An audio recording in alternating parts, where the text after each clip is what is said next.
আসসালামু আলাইকুম প্রিয় দর্শক, স্বাগত জানাচ্ছি আপনাদের সবাইকে আয়ন টিভির পর্দায় ঈদের পরের প্রথম অনুষ্ঠানে। এবং ব্রিটেন নিয়ে এখন সারা বিশ্ব কথা বলছে, স্পেশালি প্রবাসী বাংলাদেশিদেরকে নিয়ে কথা বলছে এই জন্য যে বাংলাদেশ সরকারের চিফ অ্যাডভাইজার অর্থাৎ প্রফেসর ডক্টর ইউনূস এখানে, এবং এটা নিয়ে অনেক জল্পনা কল্পনা কথাবার্তা হচ্ছে। আওয়ামী লীগের ভাষায় কথা বলছে, আবার এখানকার প্রবাসী বাংলাদেশি, সেটা হোক বিএনপি হোক জামায়াতে ইসলামী বা আদার্স পার্টি, সবাই আরেক ভাষায় কথা বলছে। এবং ডক্টর ইউনূস এখানে এসেছেন কেন সেটা আমরা সবাই জানি, এবং উনি কী করছেন সেটাও আমরা জানি। আবার আজকে বিএনপির চেয়ারপারসন বেগম খালেদা জিয়ার মন্তব্য নিয়ে অনেক কথা হচ্ছে, যে মন্তব্যটি জিয়াউর রহমান করেছিলেন, আজকে সেই মন্তব্য আবার করলেন বেগম খালেদা জিয়া। আমরা এখানে কথা বলবো আজকে চারজন সম্মানিত অতিথির সাথে, এবং চারজন চার আঙ্গিকে কথা বলছেন। যদিও আমরা দেখি যে একটু আগে দেখলাম জাতীয় পার্টি আর জামাত ইসলামী একত্রে বসছে, যদি আল্লাহ পাক রব্বুল আলামিন এক করে দেয় ভালোই হবে। আর আমার পাশেই হচ্ছেন নাসিম চৌধুরী, যিনি যুক্তরাজ্য বিএনপি থেকে কথা বলবেন, এবং উনি সাবেক ছাত্র নেতাও ছিলেন। এরপরে কথা বলবেন জনাব সুমন খন্দকার, গণ অধিকার পরিষদ, বিএনপির সাথে বেশ অঙ্গাঙ্গিভাবে এখন জড়িত। এবং কথা বলবেন জামায়াত ইসলামের পক্ষ থেকে অ্যাডভোকেট মনিরুল ইসলাম শামীম, এবং কথা বলবেন ব্যারিস্টার হক এনামুল হামিদ জাতীয় পার্টি থেকে। এবং আপনাদের সাথেও কথা বলবো, তবে সংক্ষেপে। এবং আমরা জানতে চাচ্ছি প্রতিক্রিয়া। ডক্টর ইউনূস এখানে আসলেন, ডক্টর ইউনূসকে যখন সারা বিশ্ব বরণ করে নিচ্ছে, আমি যে কথাটি বলছি, যেখানেই যাচ্ছে ওনাকে যে কোনোভাবে সম্মান দিচ্ছে। ইভেন আমাকে আজকে সকালে একজন লোক যে কথাটি বলল যে ডক্টর ইউনূসের একটা ইমেলের কারণে বাংলাদেশের রাঘব বোয়াল যারা ছিলেন, এক্সাম্পল দিচ্ছে এসালম গ্রুপ, এক্সাম্পল দিচ্ছে সিকদার গ্রুপ, তাদের থাইল্যান্ড বলুন, ব্যাংকক বলুন, দুবাইতে সব ফ্রিজিং করে দেওয়া হয়েছে। এবং সেই ডক্টর ইউনূস যখন বিলেতে আসবে, লন্ডনে আসবে, এবং আমি প্রাউড ফিল করি যে আমার দেশে একজন নোবেল প্রাইজ উইনার আছে।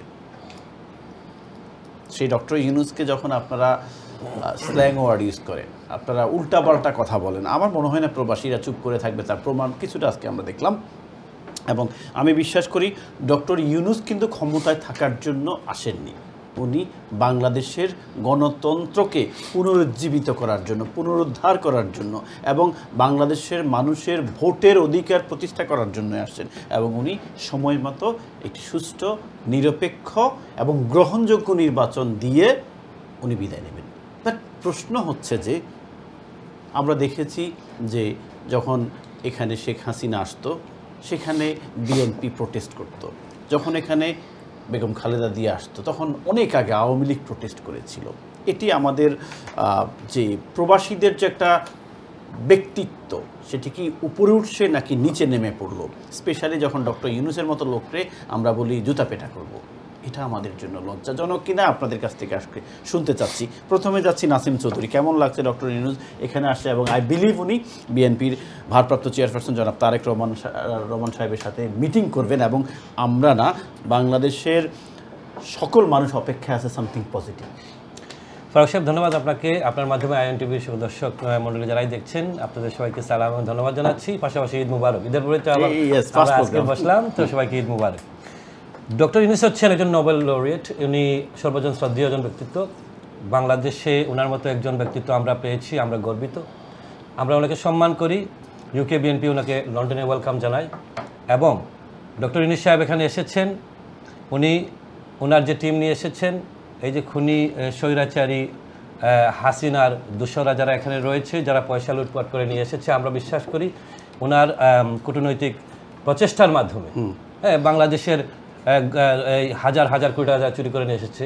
আপনি যেভাবে শুরু করেছেন বলে যে বিভিন্ন জায়গায় ফ্রিজ হচ্ছে, এই ইউকে থেকেও ইনশাআল্লাহ এই আমাদের কষ্টার্জিত অর্থ যেটা বাংলাদেশ থেকে চুরি করে নিয়েছিল, চোরদেরকে ওদের অর্থ ফেরত নিয়ে যাওয়া হবে। এটা খুব পজিটিভ সাইড আমরা মনে করি। উনি এসেছেন। আরেকটা জিনিস আপনি উল্লেখ করেছেন যে আমাদের লিডার দেশনায়ক জনাব তারেক রহমানের সাথে ডক্টর ইউনূস সাহেবের বৈঠক আলহামদুলিল্লাহ ফিক্সড হয়েছে, এবং সেটা আগামী শুক্রবারেই হচ্ছে, মর্নিংয়ের দিকেই হবে ইনশাআল্লাহ। তো আমরা এই মিটিংটা কি নিয়ে হতে পারে বলে আপনি ধারণা করেন? এটা কি নির্বাচন? আপনারা তো ডিসেম্বরে নির্বাচন চাচ্ছেন। বিএনপি হচ্ছে একটি বাংলাদেশের সর্ববৃহৎ দল বর্তমানে, সবসময় বিএনপি বৃহৎ দল হিসাবেই ছিল। স্বভাবতই বিএনপির আপনার সিনিয়র ভাইস চেয়ারম্যান এখানে উপস্থিত রয়েছেন, ভারপ্রাপ্ত চেয়ারম্যান দুঃখিত এখানে উপস্থিত রয়েছেন, ডক্টর ইউনূস সাহেব এখানে এসেছেন। নির্বাচন নিয়ে বর্তমান সরকারের সাথে আমাদের দলের কিছু মনক্ষুণ্ণতা চলছে, ডক্টর ইউনূস সাহেবের সাথে নয়।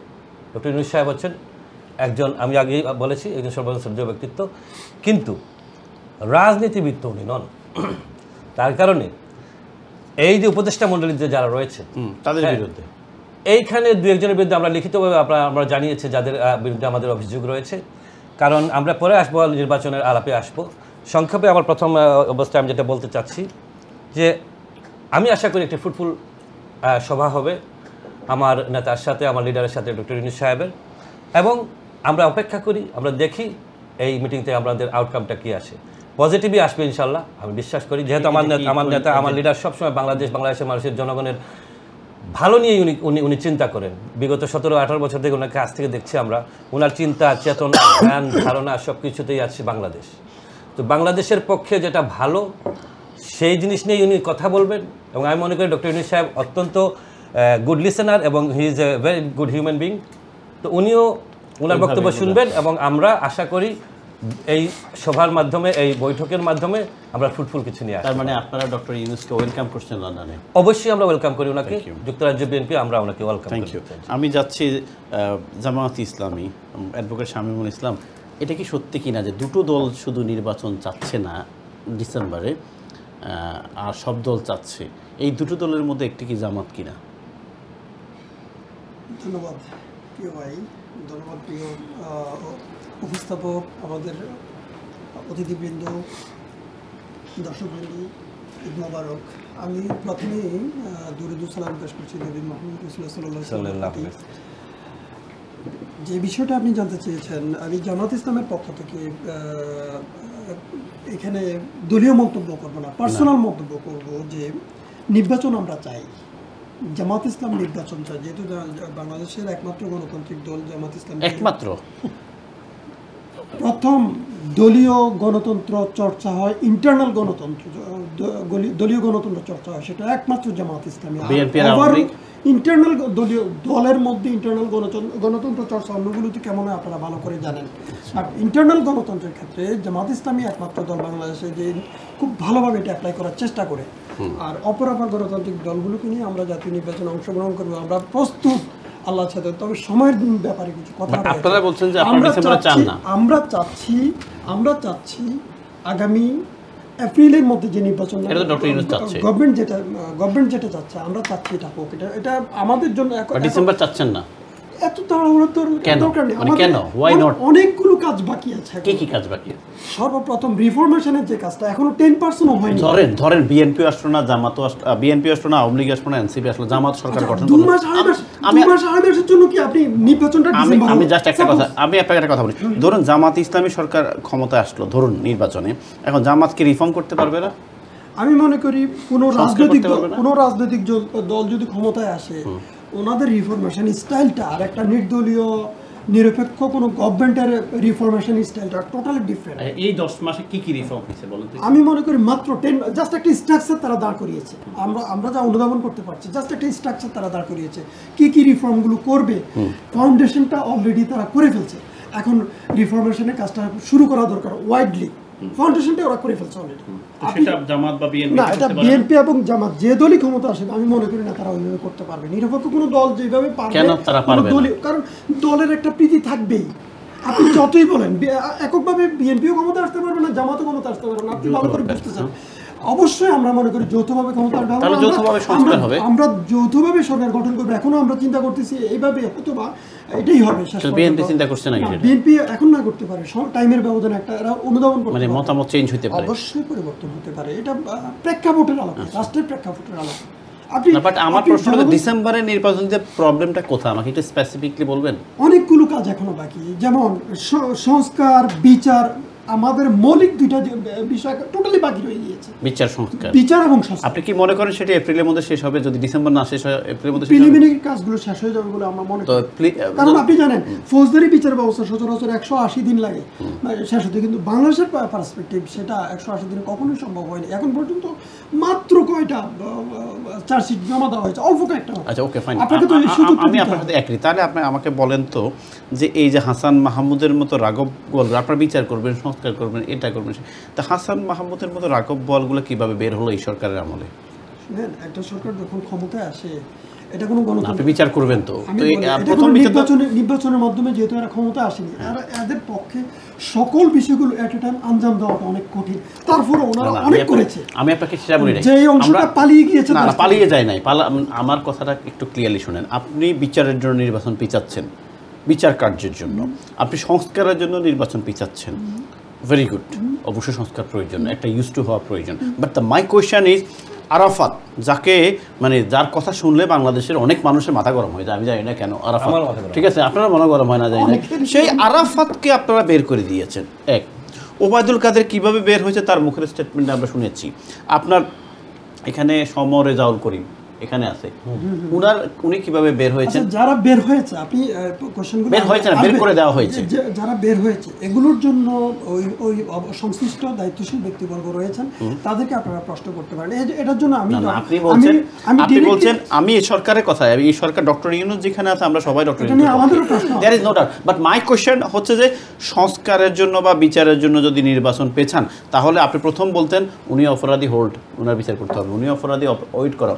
আপনি হাসান মাহমুদকে সুন্দর করে জামাই আদরে বের করে দিলেন। আপনি আরাফাতের মতো লোককে, আরাফাত মানে তার কথা, তার স্পিচ শোনার পরে বাংলাদেশ সবচেয়ে বড় অঘটন ঘটছে, ঠিক আছে, সে আরাফাতকে আপনি বের করে দিলেন। ওবায়দুল কাদের বলে দিল কিভাবে বের হয়েছে।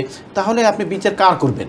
শুধু এক শেখ হাসিনা? আসলে সেখানে 1400 থেকে 1600 লোকের মার্ডার এবং বিগত আমলে 13,000-এর মতো মার্ডার এবং গুম, এই যে বিশাল সংখ্যাটা, এই সংখ্যাটার বিচার আপনি চাইলেও 1 বছর বা 6 মাসে করে ফেলতে পারবেন। আপনাকে একটা নির্দিষ্ট সময় ফ্রেম না দিয়েও অন্তত একটা নির্দিষ্ট টাইম তাদেরকে ছেড়ে দেন, তারা কিছু ইনফরমেশন করুক, নিরপেক্ষভাবে তারা বিচারগুলো শুরু করুক। তাহলে নির্বাচন, তাহলে আপনারা চাচ্ছেন যদি ডক্টর ইউনূস সরকার এপ্রিলের ফার্স্ট উইকে বলে সরি এখনো রিফর্ম হয় না, নির্বাচন আরো 7 মাস পিছাবে, তখন কি হবে? আসলে অবশ্যই সেক্ষেত্রে অন্যান্য অপরাপর দলগুলো, বাংলাদেশে যারা অনেক বড় বড় দল আছে দেখতে পারেন, তাদের সাথে আলোচনা করে না, যদি এপ্রিলে নির্বাচন হয় অবশ্যই তাদের সাথে আলোচনা করে সিদ্ধান্ত নেবে। তো 3-4 মাস আগেই এখানে প্রস্তুতিমূলক যে কাজগুলো আছে এগুলো শেষ করে ফেলতে হবে। আমার কথাটা 45 ডেজ আগে করতে হবে তফসিল ঘোষণা। আমার প্রশ্ন হচ্ছে আপনি বলছেন যে সকল ওনাদের মতো বড় দলগুলোর সাথে আলাপ করে সরকার সিদ্ধান্ত নিচ্ছে, কিন্তু বড় দলগুলো তো বলে দিচ্ছে যে আমরা ডিসেম্বর নির্বাচন চাই, এখন বলছে, এখন এটা নিয়ে তারা সুজামাত চাই নাই, তারা বসছে, তো আরো বসার সুযোগ, আর কোথায় বসবে? আরো ডায়লগের ডক্টর ইউনূস বলে দিয়েছেন, উনি টাইম ফ্রেম দিয়েছে, আপনি চেয়েছেন ডিসেম্বর, ওনারা দিয়েছে এপ্রিলে, মাঝখানে মাত্র 2 মাস 3 মাস। না, আমার প্রশ্নটা 7 মাস, উনি যদি এপ্রিলে এসে বলে আমার আরো টাইম লাগবে 7 মাস, তখন কি হবে? এখন সিদ্ধান্ত তো হবে না। Thank you. এখন সিদ্ধান্ত সেটা হবে না। অপরাপর দলগুলো আছে, সবার সাথে আলোচনা করে প্রয়োজনের নিরিখে, যদি প্রয়োজন মনে করে রাষ্ট্রের প্রেক্ষাপটের আলোকে পরবর্তী। তারপর জামাত আর এনসিপি চাচ্ছে না শুধু, তার সবাই চাচ্ছে নির্বাচন, এখন সবাই নির্বাচন চাচ্ছে, তবে কেউ ডিসেম্বরে বলছে, কেউ এপ্রিলে বলছে। থ্যাংক ইউ সুমন খন্দকার, আমি আপনাকে থ্যাংক ইউ। আমি একটা প্রশ্ন করি, আপনারা তো এটা কি সত্যি কিনা যে আপনারা বিএনপির সাথে আপনাদের ভেরি ক্লোজ আন্ডারস্ট্যান্ডিং? আজকে কি এটা আপনার টপিক? না, এটা সত্যি কিনা? তাহলে টপিকের কথা বলেন না, আগে বলেন এটা সত্যি কিনা। তাহলে আমি বলেন। বাংলাদেশের বিগত 17 বছরের আন্দোলনের সবচেয়ে বড় আন্দোলনের স্টেক হোল্ডার ছিল বিএনপি। বিএনপির সাথে যুগপৎ আন্দোলনে প্রায় 53টি দল ছিল, তার মধ্যে থেকে ছিল গণ অধিকার পরিষদ বা বিপি নুরুল হক নুরু ছিল অন্যতম প্রধান।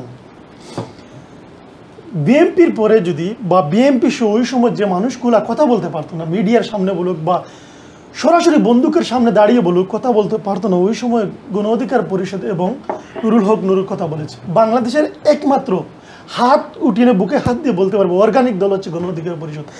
ডাইরেক্ট ফেসিসের আমলে রাজপথ থেকে গড়ে উঠেছে।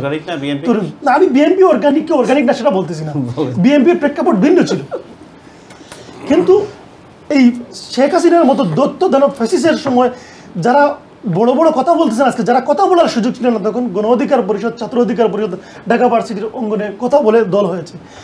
আর অফার দিয়ে বিএনপি নিয়ে নিবে, আমরা গণ অধিকার পরিষদ বা বিপি নুরুল হক নুরু বা রাশেদ খানের যদি ইচ্ছা থাকতো এমপি হওয়া, মন্ত্রী হওয়া, শেখ হাসিনা আমাদেরকে গোল্ডেন অফার দিয়েছিল, যেটা বিএনপি এখনো প্রকাশ করতে পারে। আমাদেরকে ওরা 12 জন এমপি বানিয়ে দিবে বলছিল। আমি বলি এটা কমিউনিটির মানুষ জানা উচিত যে 12 জন এমপি দিবে, আমাদেরকে অফিস দিবে, আমাদেরকে কয়েকজনকে কোটি টাকা করে দিবে, প্রতিটা বিভাগ থেকে তালিকাভুক্ত করে নাম। তো এই জন্য কি বিপিনুর মাঠে ছিল? না, দেখেন আপনি কিন্তু তখন গণ অধিকার পরিষদ প্রতিষ্ঠিত হয়নি, ডাজন্ট ম্যাটার বিপিনুর মা ডেকেছিল বাপ ডেকেছিল এটা বিষয় না। এখন আজকের আপনার টপিক নিয়ে যদি কথা বলেন বা প্রশ্ন করেন তাহলে ওইটা নিয়ে প্রশ্ন করেন, কিন্তু এবং 18 কোটা সংস্কার না হলে 24-এর আন্দোলন হতো না। যদি বিপিনুরুল হক নূরের জন্ম হতো না তাহলে আজকে আসিফ নাহিদ কারো জন্ম হতো না, 5ই আগস্ট আসতো না, 5ই আগস্ট হতো না। এবং বিএনপির সাথে নুরুল হক নূরের সম্পর্ক কি ও সম্পর্ক এটা সত্য, এটা প্রমাণিত। আমরা এককভাবে এতটা শক্তিশালী না থাকার কারণে আমরা বিএনপির কাছে গিয়েছি, জামায়াতের কাছে গিয়েছি, তাদের সাথে লোকবল নিয়ে আসছি, তাদের কাছ থেকে ফান্ডিং করেছি। না জোট না, এটা ফ্যাসিস্টকে নামানোর জন্য ওই সময় সবচেয়ে বড় কন্টেস্ট ছিল বিপিনুরুল হক নূর।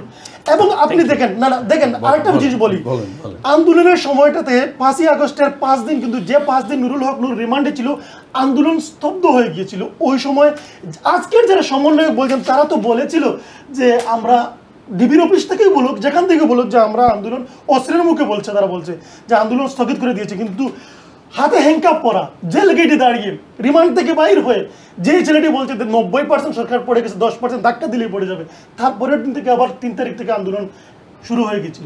তাহলে আপনারা কেন এই এমন একটি সাহসী পুরুষের বিপক্ষে কথা বলছেন? সে নির্বাচনের কথা বলছে বলে, সে রাজনৈতিক দল করতে, সে রাজনীতি করতে এসেছে, সে জনগণের কথা বলতে এসেছে। আপনি যদি মনে করেন সে বিএনপির আদর্শ পালন করে তাহলে অবশ্যই জিয়াউর রহমানের মতো সৎ এবং বীরশ্রেষ্ঠর কথা যদি সে আদর্শ যদি সে গ্রহণ করে থাকে তার ভালো মানুষের করেছে, সে তো হাসিনার করেনি। Thank you. আচ্ছা আমি একটা প্রশ্ন করে আপনার কাছে আমি যাবো ব্যারিস্টার সাহেবের। প্রশ্নটা হচ্ছে যে ডক্টর ইউনূস ব্রিটেনে আসছে, এখানে খুবই এটা নিয়ে আমি কমিউনিটিতে অনেক নেগেটিভ একটা ইফেক্ট দেখতে পাচ্ছি। আজকাল আলতাবলী পার্কেও মানুষ আসছে, অনেক মানুষ আসছে, এবং এই যে ডক্টর ইউনূস ফরগেট উনি বাংলাদেশ সরকারের প্রধান উপদেষ্টা, উনি একজন নোবেল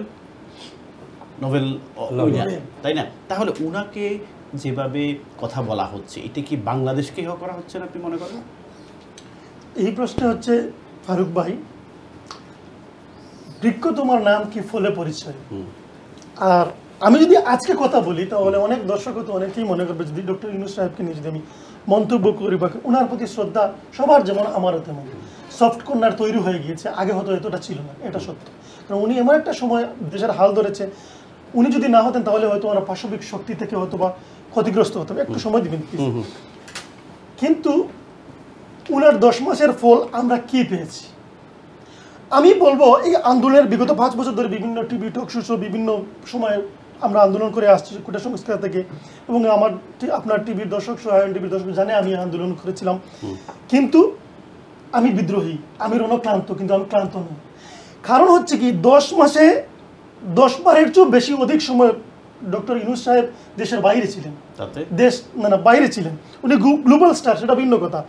কিন্তু এই মুহূর্তে বন্যার্থ সিলেটবাসী এবং বাংলাদেশের বিভিন্ন অঞ্চলে বন্যার্থ হচ্ছে। উনি পানি নিয়ে কি পানিবন্দী চুক্তি করলেন? ভারত যে বারবার পানি ছাড়তেছে, দেখেন বুঝি নাই, বন্যা হচ্ছে সিলেট, মানে উনি ভারত যায় নাই, না ভারত যায় নাই, কিন্তু উনি কি কথা বলছেন? উনি কথা বলেন নাই। দেখেন গণ অভ্যুত্থান হয়েছে এই আফ্রিকার একটি দেশ, দেশটার নাম বলে গেছে, ইব্রাহিম টরি। তার কথাগুলি আজকে শুনেন মিডিয়া সব জায়গায় ভাইরাল হয়েছে। সে কিভাবে বলছে যে সে এসেই কি করেছে, আমেরিকা এবং ফ্রান্সকে তার দেশ থেকে বাইর করে দিয়েছে যে আমরা গোলামি করব না, আমরা স্বাধীন দেশের মানুষ। কিন্তু ডক্টর ইউনূস সাহেব কি করেছেন? উনি এসেই কিন্তু 300 টন মাছ পাঠাইছেন ভারতে সম্পর্ক স্থাপন করার জন্য। হ্যাঁ, ইলিশ মাছ পাঠিয়েছেন, ইলিশ মাছ আবার বন্যা আসছে। আমি কেন কথা বলবো না? অবশ্যই বলবো। আমি সিলেটের ছেলে, আমাদের সিলেট অঞ্চলের মানুষ বাংলাদেশের সমৃদ্ধ মানুষ, কিন্তু আমরা এখন অভাবগ্রস্ত, আমরা এখন গরিব পানির পথদর্শী থাকি। আমরা মনে হচ্ছে পদ্মার তীরে কেতুপুর গ্রামের মানুষ, আমাদের এলাকায় বন্যা হচ্ছে। আর আপনি সিলেটে এসে সিলেটের লোকদেরকে, আমাদের যারা দর্শকরা আছেন, আজকে দেখলাম আলতাবলী পার্কে, আমি যাইনি, আমাদের যারা আছে তারা গিয়ে ডক্টর ইউনূস বলছেন, আপনি কি বলছিলেন একবার সিলেটে বন্যা হচ্ছে? আপনি কি খবর নিয়েছেন? নেননি।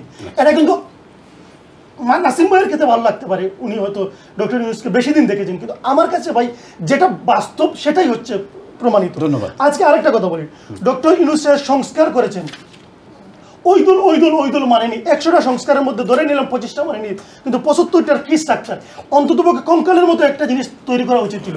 উনি হুটহাট করে বলে দিলেন এপ্রিলের 1st উইকে ইলেকশন হবে। কি ইলেকশন হবে? জাতীয় ইলেকশন হবে নাকি স্থানীয় ইলেকশন হবে সেটাও বলেননি। উনার নির্বাচন কমিশন কিভাবে সঠিক আছে সেটা প্রমাণ উনার গোড়া এনসিপিটা কয়েকদিন আগে গেছে এই নির্বাচন কমিশন ভাঙার জন্য গেছে। আপনি মব সন্ত্রাস বন্ধ করেছেন? বন্ধ করতে পারেননি। তাহলে আজকে আপনি এসে হাজার হাজার আমাদের কমিউনিটির লোকগুলা গিয়ে আজকে অভ্যর্থনা হচ্ছে। আপনাদের সাথে আমার সফট কর্নার আছে, আমি মনে করি আপনার ভালো কাজ করেছেন, ওনাকে জনসমর্থন দেখিয়েছেন, কিন্তু সেটাকে সতর্ক করে দিচ্ছেন যে আপনি সিলেট সহ সমস্ত বাংলাদেশের যেখানে যেখানে বন্যা হচ্ছে, আপনি দেখেন আধুনিক যুগ, আপনি যদি জ্ঞানী হয়ে থাকেন তাহলে এই পানি আমাদের নিয়ামক, আমাদের সম্পদ, আপনি কিভাবে এই পানিটাকে ধরে রেখে আমাদের সারা বছর কিভাবে ক্ষেত উৎপাদন হয় সেটা আপনি গবেষণা করে বাইর করে দিতে হবে। না থাকলে আপনারা বলে আমরা অ্যাসাইনমেন্ট আপনার কাছে দিয়ে দেবো। আপনাকে ধন্যবাদ খন্দকার সুমন, আপনাকে ধন্যবাদ। আমি প্রশ্নটা পেয়েছি, আমরা দর্শক এই বিষয়ে আনসার বলবেন। আমি আপনাদের কাছে আসছি, তার আগে যাচ্ছি জাতীয় পার্টির হক এনামুল হামিদ ব্যারিস্টার সাহেব। প্রশ্ন হচ্ছে বেগম খালেদা জিয়া, আমার মনে হয় জিয়াউর রহমান উনি একটা কথা বলেছিলেন যে যখন একদলীয় গণতন্ত্র ছিল, অর্থাৎ বাকশাল ছিল, ঠিক আছে, এখন আগে বাকশাল বলতে অনেকে বলতো, মানে এটাকে অনেকভাবে বুঝাইতো। তো তখন জিয়াউর রহমান যখন প্রথম ক্ষমতায় আসেন উনি বলছিলেন না বহুদলীয় গণতন্ত্র হবে দেশে, এবং অনেকের রাজনীতি করার সুযোগ করে দিয়েছেন। যখন আমরা দেখতে পাচ্ছি যে বিএনপি কিছু নেতা বিএনপির এবং ডক্টর মোহাম্মদ ইউনূসের মধ্যে একটা মানে মিসকমিউনিকেশন তৈরি হচ্ছে, আন্দোলন হবে, এটা হবে, সেটা হবে, অনেক কথা বলছেন। ঠিক এই মুহূর্তে বিএনপি চেয়ারপারসন বেগম খালেদা জিয়া একটা স্টেটমেন্টে পুরো সব কুল কাম কোয়াইট। আজকে সোশ্যাল মিডিয়াতে ভাইরাল একটা স্টেটমেন্ট, সেটি হচ্ছে বেগম খালেদা জিয়ার কথা যে আমরা ওনার সাথে প্রয়োজনে বসে আলোচনা করব, নো মোর, আমরা আন্দোলনে যাব না বা আমরা কিছু করবো না। এটাকে আপনি কীভাবে দেখছেন? এটা আসলে উনি, এটা দুঃখজনক যে এটা শেষ পর্যন্ত উনার মুখ থেকে আসতে হলো। উনি তো অলমোস্ট রিটায়ার্ড না, তাই উনি তো চেয়ারপারসন। হ্যাঁ, চেয়ারপারসন, বাট উনি অসুস্থ, অনেকদিন রাজনীতি ছিলেনও না। বাট ডক্টর ইউনূস তো 10 মাস আগেই ক্ষমতা নিলেন সর্বসম্মতিক্রমে। তো উনার সাথে বিএনপি বলেন আর এই আমাদের নুরু ভাইয়ের দল বলেন বা জামাতে ইসলামী বলেন, কারোর সাথে তো দ্বিমত করার মতো সময় এখনও আসেনি। এমন কিছু ঘটে নাই যে এটার জন্য রাস্তায় আন্দোলনে নামতে হবে, কারণ আপনারা আলাপ আলোচনার মাধ্যমে উনারে নিয়ে আসছেন, ঠিক আছে, আপনারা সমর্থন দিচ্ছেন, সমর্থন দেওয়ার পরে উনি ক্ষমতা নিচ্ছেন, দেওয়ার আগে বলছে আমার কথা শুনতে হবে। উনি কিন্তু এয়ারপোর্টে নেমে বলছিল আমার কথা শুনতে হবে। এখন ডিসপুটটা কোথায় আসতেছে? বিএনপি চায় ডিসেম্বরে ইলেকশন, আরও 2-3টা পার্টি আছে তারা চায় যে এটা এপ্রিলে চলে যাক। প্রবলেমটা এপ্রিল না, আমার কাছে মনে হচ্ছে প্রবলেমটা হচ্ছে যে জনগণ বা বিএনপি বা অন্য বড় রাজনৈতিক দলগুলা অনেক দিন পর 9 মাস পরে এই এপ্রিল জিনিসটা ওনাতে ক্লিয়ারলি মানে মাসটা আদায় করতে পারলো। জুন বলছিল একবার আগে, হ্যাঁ, ডিসেম্বর থেকে জুনের ভিতরে। তো সেটা উনি ওনার কথার ভিতরে আছেন, ডিসেম্বর থেকে জুন তো এপ্রিলে। এখন কিন্তু আমি যতটুকু মানুষের সাথে আলাপ করি, সাধারণ মানুষ এই দেশে বা বাংলাদেশে, আমি তো এই ফিলিংটা পাই যে এপ্রিলে যে আসলে ইলেকশন হবে এই ভরসাটা কেউ করে না। সবাই বলে যে না এটা 5 বছর, আর কোনো কথাই কইয়ে নেই। আজকে এখানে আসার আগে কথা বলছি। তো কেন এটা এই ধরনের মন্তব্য কেন? এটা তো আসলে আমি বলবো ডক্টর ইউনূসের ব্যর্থতা, যে মানুষ উনার কথায় কেন আস্থা রাখতে পারতেছে না। এটা যেহেতু উনি 4টা বড় রাজনৈতিক দলের সমর্থন নিয়ে শপথ নিছেন, এবং শপথ নিছেন মানে এটার মানে পুরা দেশবাসী উনার পিছনে আছে। যখন এই বড় রাজনৈতিক দলগুলোর থেকে ইলেকশন নিয়ে বারবার একটা ডেট চাওয়া হচ্ছে, রোডম্যাপ চাওয়া হচ্ছে, সেই জিনিসটা উনি এতদিন ক্লিয়ার করেন নাই। এটা শুধু যে ক্লিয়ার করেন নাই তাই না, এখানে উনি যখন শপথ করেন তখন তো একটা নতুন রাজনৈতিক দল করবেন, এটা কথা ছিল না, ঠিক আছে। উনি করছে নাকি? এনসিপি একটা দল হইছে, না ঠিক আছে বললাম উনি না, বাট একটা দল হইছে, এবং এই দলটা বাংলাদেশে উনি বলছে আমি তাদেরকে সুযোগ করে দেব। হ্যাঁ, সুযোগ করে, সে আরো ভালো বলতে পারে। উনি এটা পৃষ্ঠপোষকতা যে করতেছেন এটা তো মানবেন। তো এই যে জিনিসটা, এইটা তো আপনি আমাদের সাপোর্ট নিয়ে আপনি ক্ষমতায় বসলেন বলে আমাদের প্রতিদ্বন্দ্বী একটা দল আপনি সৃষ্টি করে ফেললেন, যারা এখন আমরা যদি ইলেকশন চাই ওরা রাস্তায় গিয়ে ভেটু দেয়। তো এই জিনিসটা তো আসলে ভালো দেখায় না। এই কারণে এটা আমি বলবো যে ইলেকশন নিয়ে ডিসপুট যেটা এপ্রিলে না ডিসেম্বরে, এটা আসলে ডক্টর ইউনূস সাহেবের এই জিনিসটাতে কনসেন্ট্রেট করা উচিত ছিল। এবং আমি একটু বলে ফেলি, ওনার এই ঘন যে বিদেশ সফর, এই মাসে এটা 10 মাসে 10টা দেশে না 12টা দেশে চলে গেছে, এতগুলো এই চায়নাতে গিয়ে ডিগ্রি একটা আনা, জাপানে, এগুলো nobody counts when you are 82, এগুলো 22 বছর, হ্যাঁ গভর্নমেন্টের টাকা দিয়ে। ওইটা তো আমি বললাম আরো গালাগালি শুরু হবে। এখন 22 বছর বয়সে একটা ডিগ্রির প্রয়োজন, একটা মাস্টার ডিগ্রি। চায়নাতে ডিগ্রির জন্য যায়নি, উনি গেছে ওই চায়নাতে গেছে আবার দিতে গেছে। যাওয়ার ধরেন উনি আজকে একটা মিটিং করছে, এই মিটিংটা ওনার এজেন্ডা মিটিং না, ওনার এজেন্ডা মিটিং এ দেশে দুটো, একটা হচ্ছে কিংসের সাথে আর একটা হচ্ছে প্রাইম মিনিস্টারের সাথে, দ্যাটস নাথিং এলস। তো এখন এরপরে যদি উনি কালকে নাসিম সাহেবের সাথে বসে চা খায়, এটা আলাদা, মানে অর্থাৎ উনি 3 দিনের জন্য আসছে। আমি শেষ করি, এই যে মানে ইলেকশনের ব্যাপারটা যেহেতু জনগণের দাবি, এটা ধরতে হবে দেশের বড় বড় রাজনৈতিক দল যখন এই দাবিটা করছে, এটা জনগণের দাবি, এটাকে প্রায়োরিটি দিয়ে, এটাকে একটা রোড ম্যাপে দিয়ে তারপরে উনি বিদেশে যান, দেশের মানুষকে আস্থায় রেখে সান্ত্বনা দিয়ে তারপরে যান। উনি এই যে ডিগ্রির পিছনে, টাইটেলের পিছনে ছুটতেছেন, ভাই এগুলা এজ এ মুসলিম আমি সাপোর্ট করি এগুলো, আর আমি পাইলে কিন্তু আমার কাছে এগুলা উনি যতগুলো দেশে গেছে, যেহেতু আপনি একটু আগে সোশ্যাল মিডিয়াতে বলছেন সকালবেলা, আমি এই কথা, আমি ওনার প্রত্যেকটা ভিজিটের সারাংশ দেখলাম। প্রত্যেকটা ভিজিট ছিল রাষ্ট্রের প্রধানের সাথে যে কোনো একটা বিষয় নিয়ে টার্মস অ্যান্ড কন্ডিশন বাংলাদেশের স্বার্থে। হ্যাঁ, ওখানে যাওয়ার পর ওনাকে এখন যদি বলা হয় যে ইউকে থেকে ওনাকে অক্সফোর্ড ইউনিভার্সিটি একটা ডিগ্রি দিবে, এটা অপশনাল একটা ম্যাটার, এটি কিন্তু একটা ম্যান্ডেটরি, এটার জন্য উনি আসেন না। উনি আসেন কিংস এবং আপনার প্রাইম মিনিস্টারের সাথে বসার জন্য। আমি বলি আপনাকে সেকেন্ড, যাই হোক, এটা একটা সেকেন্ড। আরেকটা প্রশ্ন আপনাকে আমি করি, ডক্টর ইউনূস, উনি তো, এটা তো আপনার দ্বিমত নাই যে উনি সারা বিশ্বের কাছে একজন সম্মানিত লোক, অ্যাজ এ নোবেল উইনার হিসেবে, নোবেল প্রাইজ উইনার হিসেবে। নোবেল প্রাইজ পাইছেন, সম্মানিত কিনা সেটা হচ্ছে আপেক্ষিক। উনি 9 মাস আগে আমার কাছে খুব ভালো একজন মানুষ ছিলেন, না আমি এটা অসম্মানিত বলবো না, ওয়ার্ডটাও মুখে দিন না, বাট এটা আপেক্ষিক। কারণ এখন আপনি আওয়ামী লীগের কাউকে জিজ্ঞেস করেন, তাদের কাছে নিশ্চয়ই এইরকম একজন, যেখানে সারা বিশ্ব নাকি সম্মান করে, হ্যাঁ, এইরকম একজন লোককে আজকে যখন আমরা দেখি যে উল্টাপাল্টা কথা বলা হচ্ছে হোটেলের সামনে দাঁড়িয়ে, কারণ এটা কারণ আছে, কারণ উনি বাংলাদেশের রাজনীতিতে পাড়া দিচ্ছেন, বাংলাদেশের মানুষের ভাগ্য রাজনৈতিক দল নিয়ে। না, উনি রাজনীতি, আমি সত্যি কথা বলছি, বসছেন তো, কালকে যদি উনি শেখ হাসিনা বিচার না করে, একদম ক্লিয়ারলি বলে দিই, কালকে যদি বলে আওয়ামী লীগ ব্যান্ড না, কালকে যদি বলে ওকে ফাইন বিএনপি ভাই তুমি বসো, আওয়ামী লীগের ভাই তুমি বসো, আগামী ডিসেম্বর বা জানুয়ারিতে নির্বাচন বা ফেব্রুয়ারিতে নির্বাচন বা মার্চে নির্বাচন, তাহলে মানে এখানে তো ফুল পাওয়া যায় না, রজনীগন্ধার স্টিক, রজনীগন্ধা যতগুলো আছে, যত হাজার আছে, হাজার নিয়ে আওয়ামী লীগ ফুলের বেলা নিয়ে যেত। তখন আবার শুরু হইতো অন্য দল বিরোধিতা করতো, কেউ করতো না, ওই আওয়ামী লীগ আবার মাঠে নামতে দিলে অন্য দল বিরোধিতা করবে।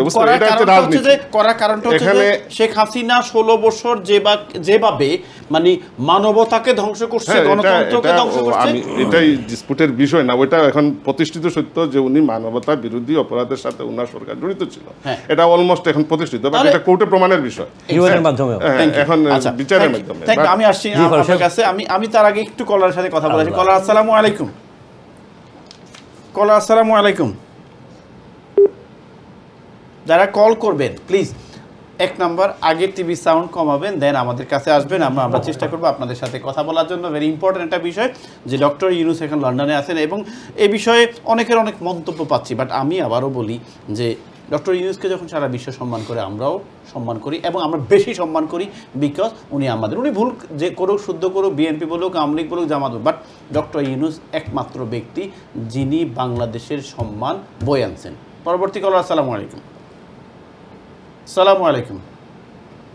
হ্যালো, আসসালামু আলাইকুম। ওয়ালাইকুম আসসালাম। ভালো আছেন? আলহামদুলিল্লাহ। ভাই আপনার মন্তব্য? আমার ওই লোকে আর ইউনূস সাহেব কিছু করেন না, ইউনূস সাহেব আর নেয়নি, যারা সাহায্য করতে, এরা সাহায্য করছেনি। বুঝি নাই, কথাটা স্পষ্ট করে বলেন, বুঝি নাই, সরি। জাতীয় পার্টির বেটারে আনছে নারী নেয়নি, বেটা আর কিতা কয়েন, বেটাও কইতে পারেন না, আর কিতা মাতে ইউনূস সাহেবরে হারি নেয়নি, এক ফোনে নেয়নি, এক ফোনের কলে হারি নেয়নি, আস্থা দুনিয়াই লড়ে। আর নাইলে ইন্ডিয়া নাইনি, পুটকিবাজি হারি নাইনি, বৌলাবাস টুকাইল না, অপরটির অন্য যারা আছে জামাত বাজে, জামাত আইতো পাওয়ারও নেক্সট। আর লোক জন্য হারিয়ানজন জাতীয় পার্টি, আচ্ছা, আমি বলি, আপনি খুব এক্সাইটেড হয়ে আছেন, আপনাকে একটা প্রশ্ন করি আমি, আপনার এক্সাইটমেন্টটা আমরা একটু শুনি। এই যে ডক্টর ইউনূস লন্ডনে আসছেন, আওয়ামী লীগ বা যদিও বাংলাদেশের নিষিদ্ধ একটি রাজনৈতিক সংগঠন, সেই নিষিদ্ধ রাজনৈতিক সংগঠন ওনার বিরুদ্ধে প্রোটেস্ট করছে, এবং এটাকে আপনি কিভাবে দেখছেন? প্রোটেস্ট করা ওই লোকে বেহায়া, জাতীয় বেহায়া, হারি নাইনি, এরা হারি নাইনি, হারি উগ্রবাদী থাকে। বিএনপি জেলা আওয়ামী লীগ ওলার জ্বর নাইনি, কইন জেনে পাউন্ড কইন হোপেট আর হোপেট যেটা আর খালি কইন আপনার বিএমপি বড় দল আর যখন হোক তারা নেতা মাত্র কিতা তারা মাত্র কিতা এমপি কে হইতো মন্ত্রী কে হইতো কই আমরা তো দেখি নাই ডক্টর ইউনূসকে নিয়ে বেগম খালেদা জিয়া আর জনাব তারেক রহমান একটা মন্তব্য করেছেন, একটা মন্তব্য করে 5 বার আমরা চ্যাম্পিয়ন হইছি হারি নাই নি হারি দুর্নীতি। আচ্ছা 5 বার দুর্নীতির চ্যাম্পিয়ন হইছি বেগম জিয়া করছে ওটা ক্যাবিনেট যে বাংলাদেশ চালাইবে। ঠিক আছে, ধন্যবাদ আপনাকে। এই বিষয়ে নাসিম সাহেব নোট করছেন, এটা উত্তর দেবেন, আপনাকে ধন্যবাদ। আমি যাচ্ছি পরবর্তী কলে সংক্ষেপে প্লিজ। কলা আসসালামু আলাইকুম। কলা আসসালামু আলাইকুম। হ্যালো হ্যালো, জি আসসালামু আলাইকুম। ওয়ালাইকুম আসসালাম। জি আপনার কমেন্টস, মন্তব্য অথবা প্রশ্ন কি আজকের বিষয় নিয়ে? জি আজকের বিষয় নিয়ে। জি বলেন।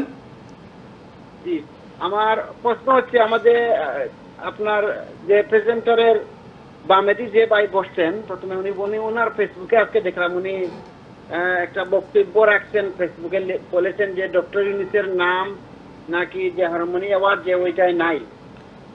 আচ্ছা উনি আমার ডান পাশে। আচ্ছা হ্যাঁ, এটা ব্যারিস্টার জাতীয় পার্টি আর উনি জানি না কোন পার্টি করেন। জি তো উনার যে বক্তব্য দেখলাম, উনি আরো অনেক কিছু তুচ্ছ তাচ্ছিল্য করে আজকে উনি কিছু লিখেছেন ডক্টর ইউনূসকে। উনি, আমার প্রশ্ন হচ্ছে, ডক্টর ইউনূস কি এমনকি জেনারেল প্রধানমন্ত্রী, উনি কি সাধারণ প্রধানমন্ত্রী? উনি, আমার মন্তব্য হচ্ছে, উনি হচ্ছে আজকে ওয়ার্ল্ডের যে কয়েকজন 2-3 জনের মধ্যে উনি হচ্ছেন একজন। উনি শুধু বাংলাদেশের প্রধান না, উনি আজকে ওয়ার্ল্ডের প্রধান আমরা বলতে পারি উনাকে। উনার নাম কি থাকতে হবে? ওনার নাম কি থাকতে হবে যে লিখতে ওনার নাম নাই, উনি এমনি আসছেন?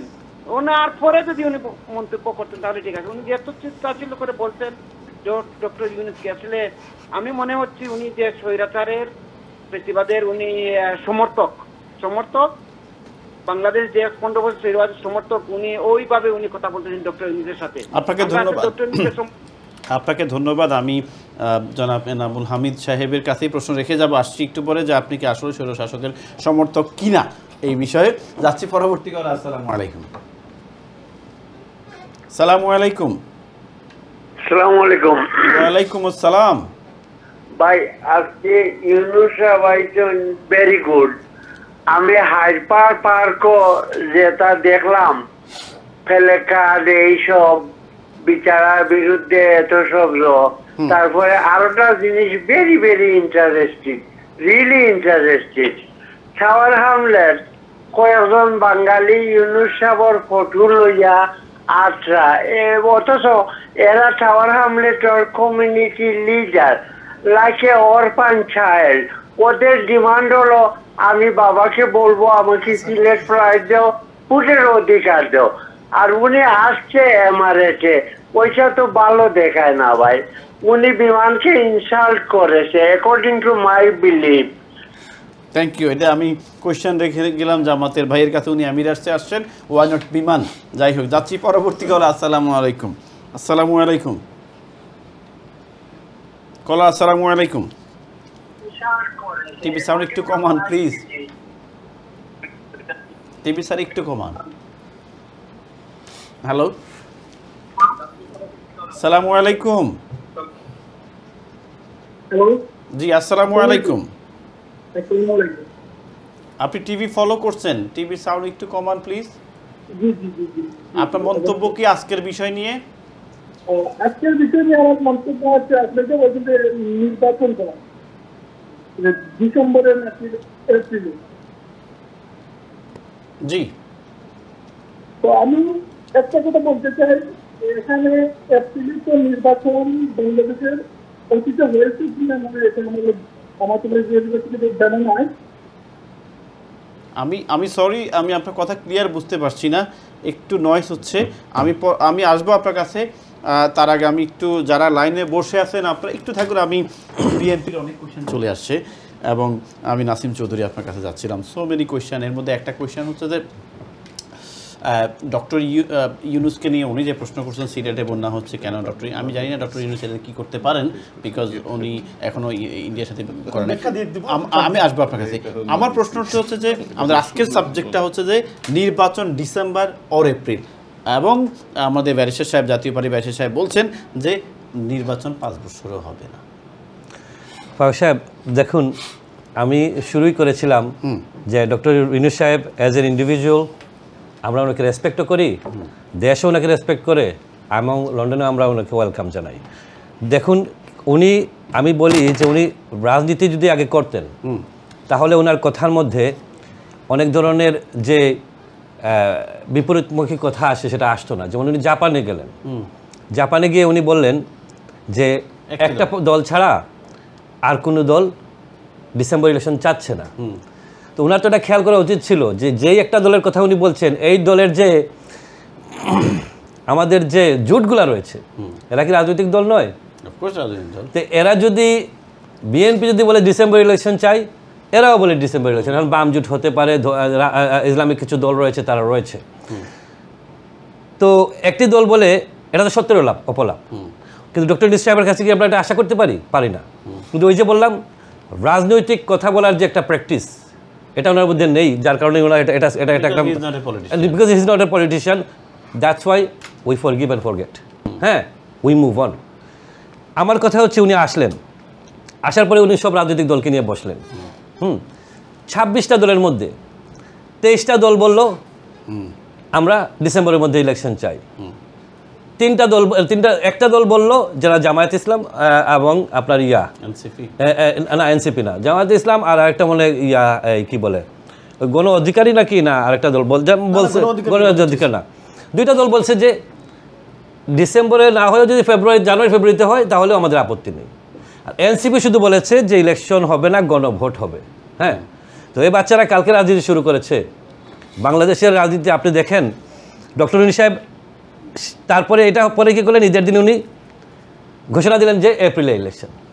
আপনি আমাকে ডেকে নিয়ে আসলেন, আপনি আমার অপিনিয়ন চাইলেন, মেজরিটি অপিনিয়ন আসলো ডিসেম্বর ইলেকশন, আপনি দিলেন এপ্রিলে। তাহলে আমাকে ডেকে নিয়ে আসার দরকারটা কী ছিল? আমার সময় নষ্ট করার দরকারটা কী ছিল? আমাকে বসিয়ে আমার সাথে আলোচনা করে সব কিছু করে মেজরিটি মাস্ট বি গ্রান্টেড। আপনি যদি মেজরিটি যেদিকে যাবে সেই দিকেই তো যাওয়ার কথা ছিল।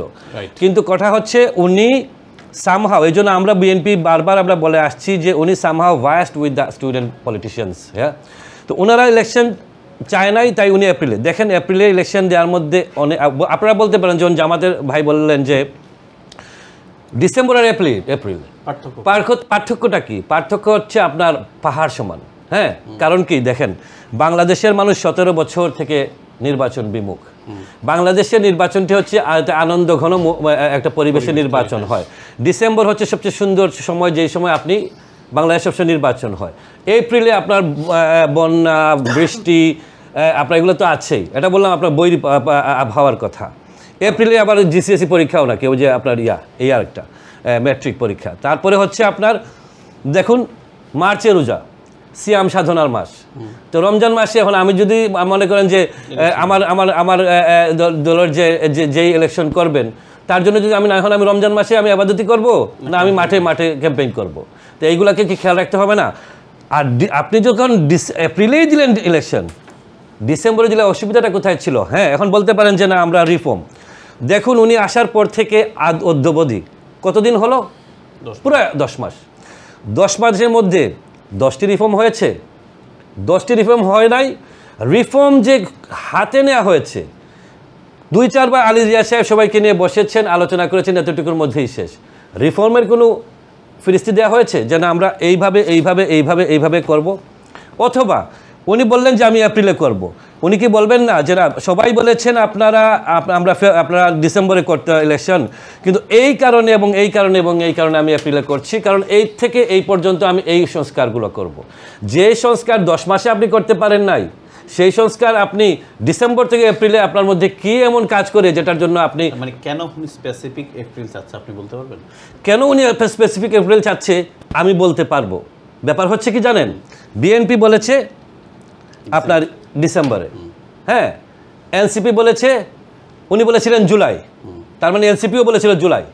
হ্যাঁ, কারণ এনসিপি কিন্তু বলেছে, বারবারই বলেছে যে ইলেকশন হতেই হয় তাহলে জুলাই হতে হবে। হ্যাঁ, তো সাম রাখি না কুল রাখি মধ্য দিকে চলে, বুঝছেন, এপ্রিল চলে গেলাম, এটা হয় না। এই জন্য আমি বলছি যে রাজনীতি, শুনেন ফারুক সাহেব, বিএনপি ইলেকশন কেন চায়?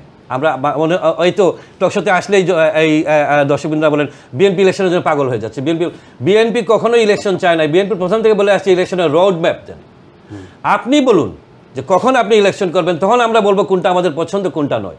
যেহেতু রোড ম্যাপ দেওয়া হয় নাই, তারপর বিএনপি বলছে ডিসেম্বরের মধ্যে ইলেকশন চাই। অনেক দিনে অপেক্ষা করতে করতে করতে করতে কিন্তু লাস্ট ঈদের আগে, 1 মাস আগে সালাউদ্দিন সাহেব বলেছেন যে ডিসেম্বর মধ্যে ইলেকশন হতেই হবে। হ্যাঁ, এইটা একটা আলটিমেটাম দিয়েছেন। আপনি দেশের অবস্থা দেখেন, বর্তমান অবস্থা।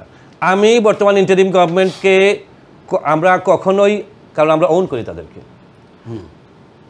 আমার নেতার বক্তব্য আপনি শুনবেন, আমার লিডার কখনোই এই গভর্নমেন্টের বিরুদ্ধে বলেন নাই।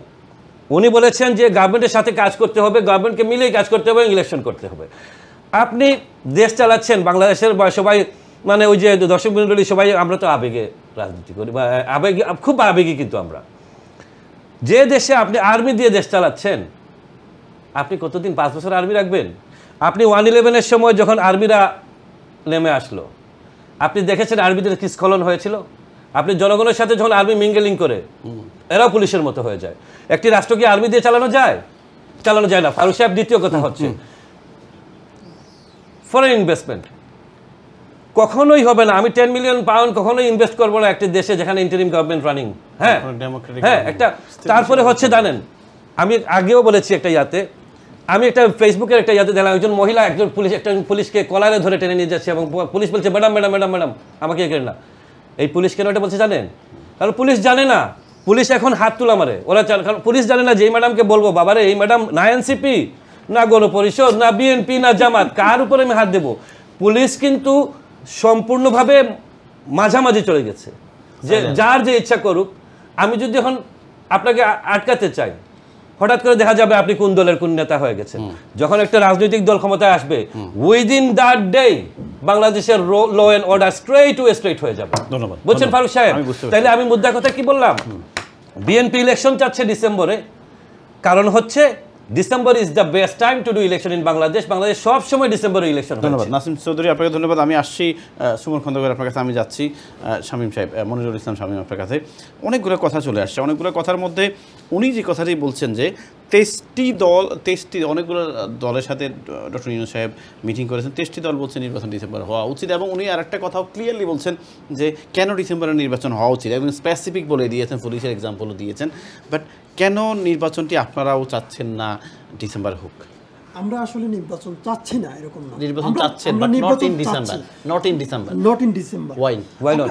এটা আমি একটু পিছনে যাই। যখন বাংলাদেশে 1974 সালে 75 সালের ঘটনার দিকে একটু পিছনে যাই, যে পট পরিবর্তন হয়েছিল, পরবর্তীতে জিয়া রহমান সাহেব ক্ষমতায় এসেছিলেন। আপনারা জানেন তখন কিরকম প্রতিকূল একটা পরিবেশ ছিল ওই সময়টা।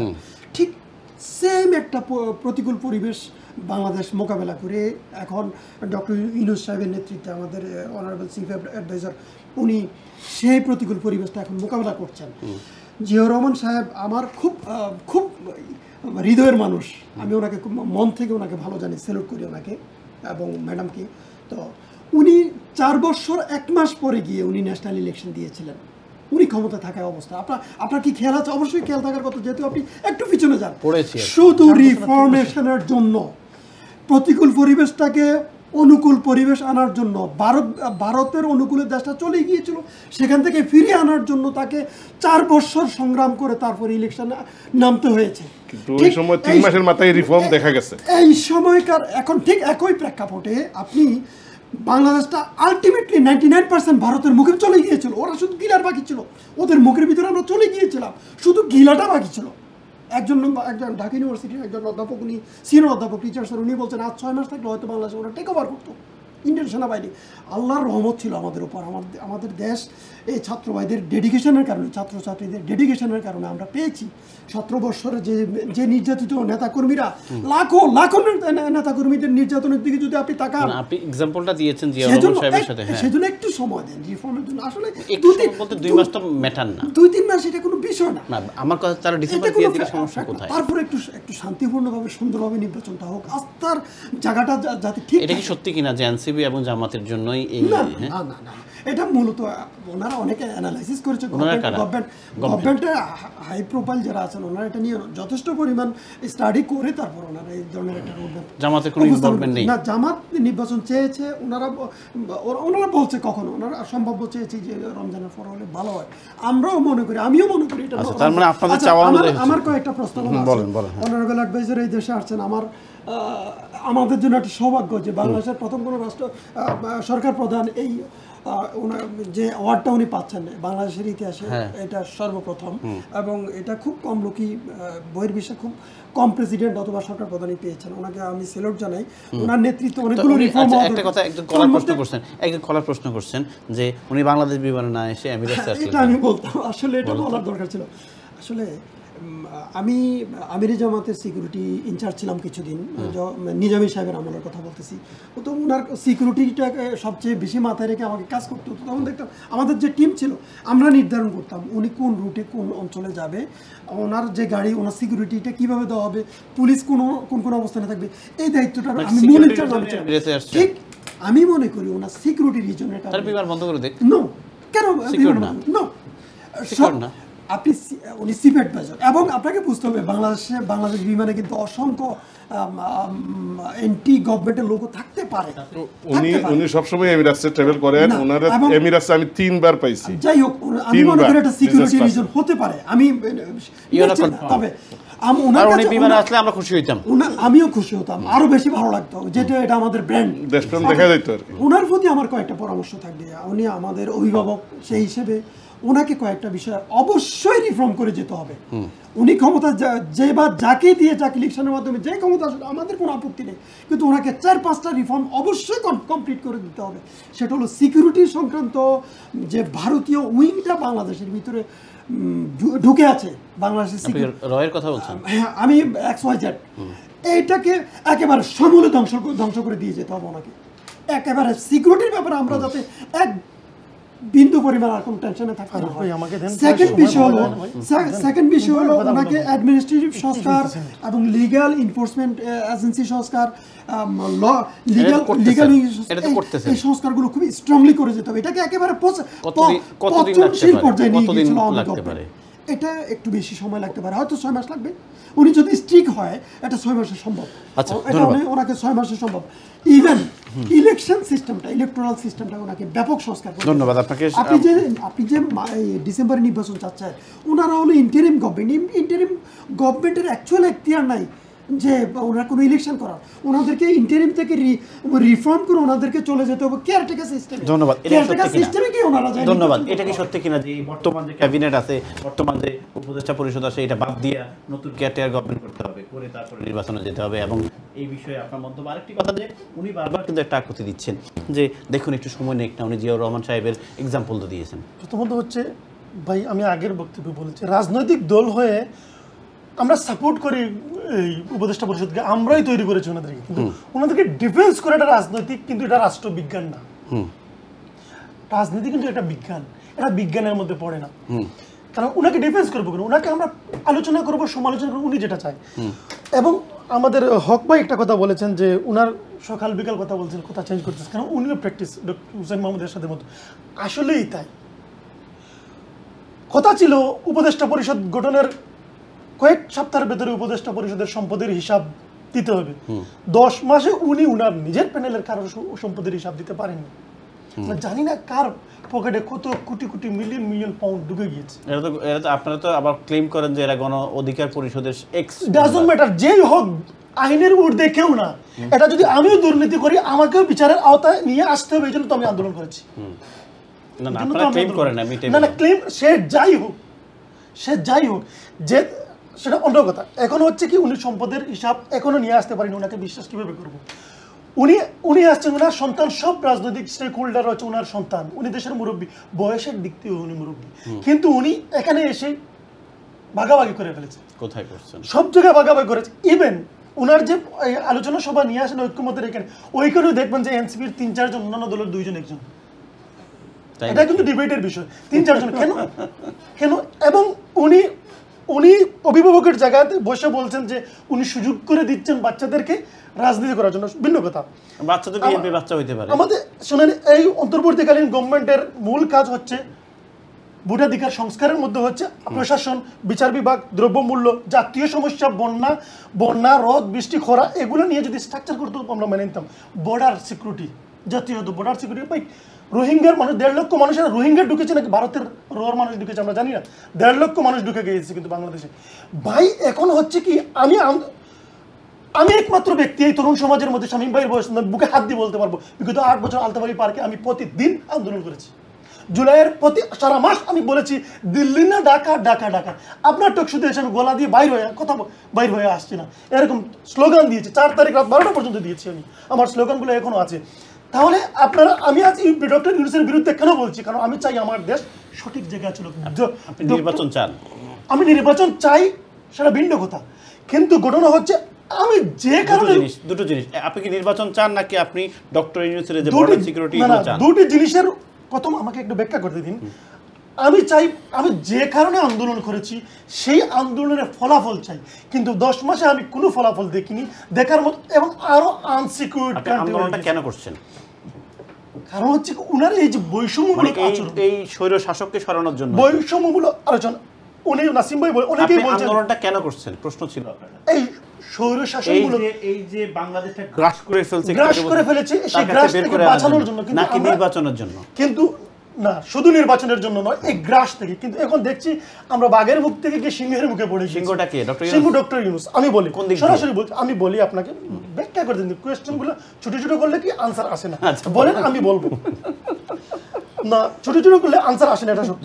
উনি হচ্ছেন কি, উনি সর্বজন শ্রদ্ধেয়, শিক্ষিত, বড় মাপের, উনি হিমালয়ের মতো হতে পারেন, কিন্তু উনি ফিদেল কাস্ত্রোর জীবনী মনে হয় এখনো জানেন কিনা জানি না।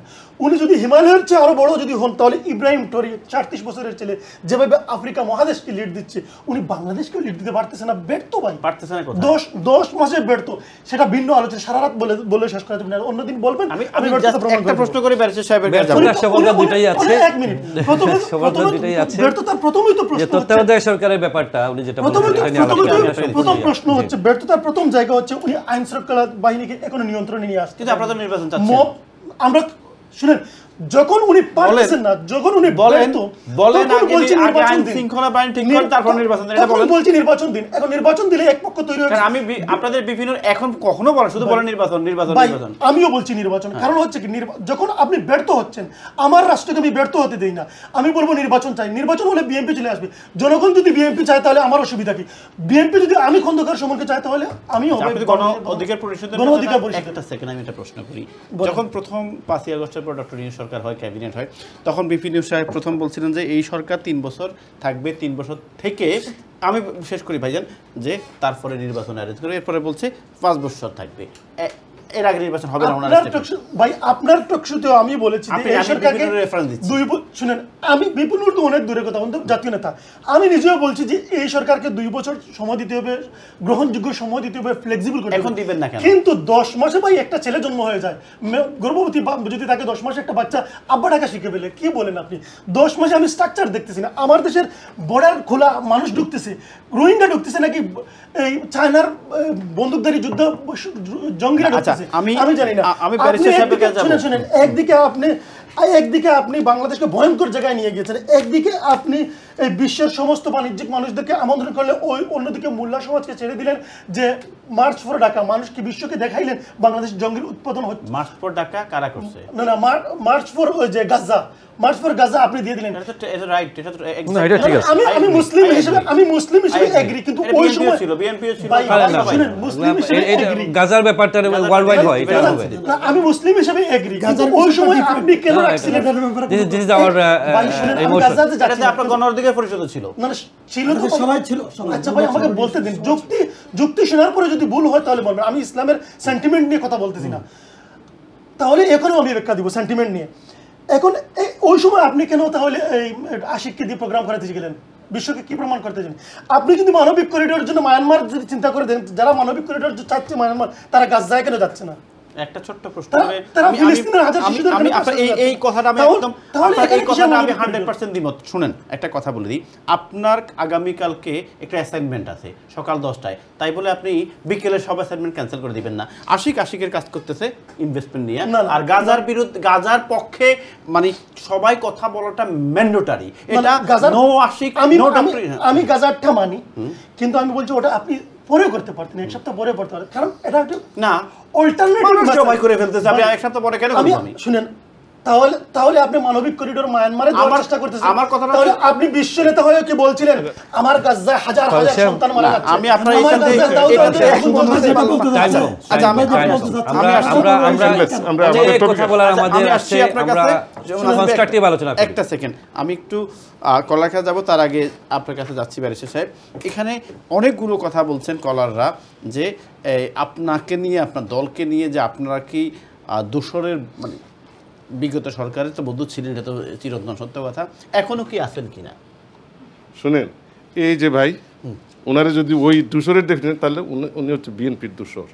আর এই যে ভাই আছে এ জামাত করে, এখন যদি আমি বলি এটা কিন্তু এনসিপির দূষর। ছোট্ট একটা কথা আবার ছোট্ট একটা কথা বলে দিই, ধরেন নাসিম ভাই কালকে 500 জন লোককে খুন করে ট্রলিতে ঢুকাইয়ে পোড়াই ফেলাইছে, সেই নাসিম ভাই বিএনপি করে, সেই নাসিম ভাইয়ের দোসর যদি সুমন সাহেব হয়, খারাপ বেঈমান, তাহলে আপনি খারাপ?